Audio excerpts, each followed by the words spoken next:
Today, we are building the ultimate playbook for your business. We're going to talk about competitive strategy, and that's not just about playing the game, it's about how you win it. So let's get right into it. I mean, it's the fundamental question, right? Every single organization has to answer this. It's not nearly enough to just have a fantastic product or a great service. You have to have a plan.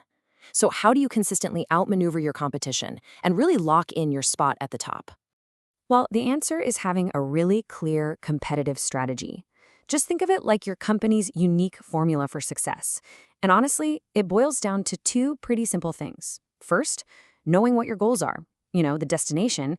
And second, defining the policies you'll use to get there, your route on the map.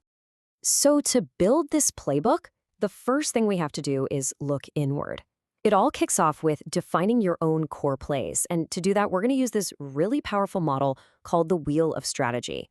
Okay, so take a look at this. At the very center of the wheel, that hub, that's where your goals live. This is your why. And then all the spokes branching out, that's every part of your business. Marketing, R&D, sales, you name it. Those are your policies, the how. A really solid strategy makes sure that every single one of those spokes is perfectly aligned, all working together to push that central hub forward. But how do you know if your strategy is any good? Well, you gotta test it. First, is it internally consistent? Does your marketing team's plan actually support what your product team is building? Second, does it fit the environment? Are you riding the waves of market trends, or are you trying to swim against the current? Third, do you actually have the resources, the people, the money, the tech to make it happen? And finally, the ultimate reality check. Can this thing actually be implemented, or is it just a nice idea on a PowerPoint slide? Okay, so once your internal playbook is drafted, it's time to turn our focus outward. You can't win the game if you don't know who you're playing against. It is time to scout the competition. Now, to really understand your rivals, you have to go deeper than just looking at their products. This framework here breaks it down into 4 critical areas: their future goals, their assumptions, their current strategy, and of course, their capabilities. Let's dig into each of these. First up, their future goals. What is it that really drives them?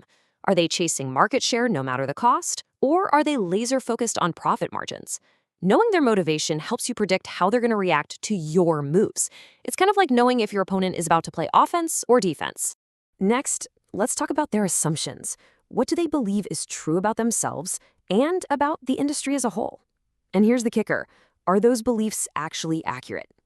If a competitor wrongly assumes they have the best customer service in the game, well, that's a blind spot.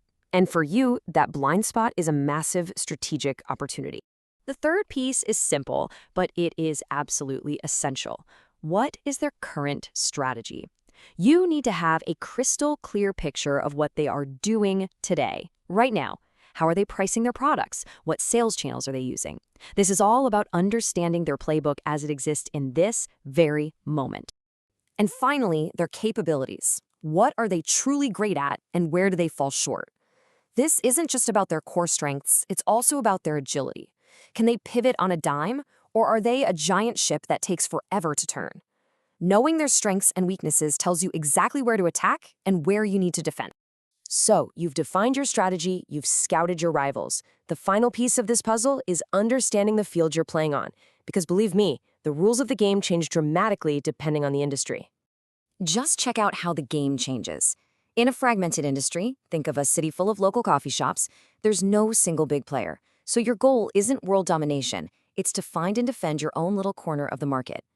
Now, in an emerging industry, the rules are still being written. Your goal? Be the one holding the pen. And in a declining industry, well, it's about being smart, harvesting profits on the way down, or planning a really graceful exit. The same playbook just won't work everywhere. You have to adapt. All right, we've covered all the core components. Let's put this all together and finalize your winning playbook. So let's recap. Your winning competitive playbook has a few key parts. You start by defining your central goals. That's the hub of your wheel. Then you make sure all your policies, the spokes, are aligned to serve those goals. Next, you scout the competition, paying close attention to their goals and, more importantly, their assumptions, their blind spots. And finally, you take that whole playbook and you adapt it to the specific field you're playing on.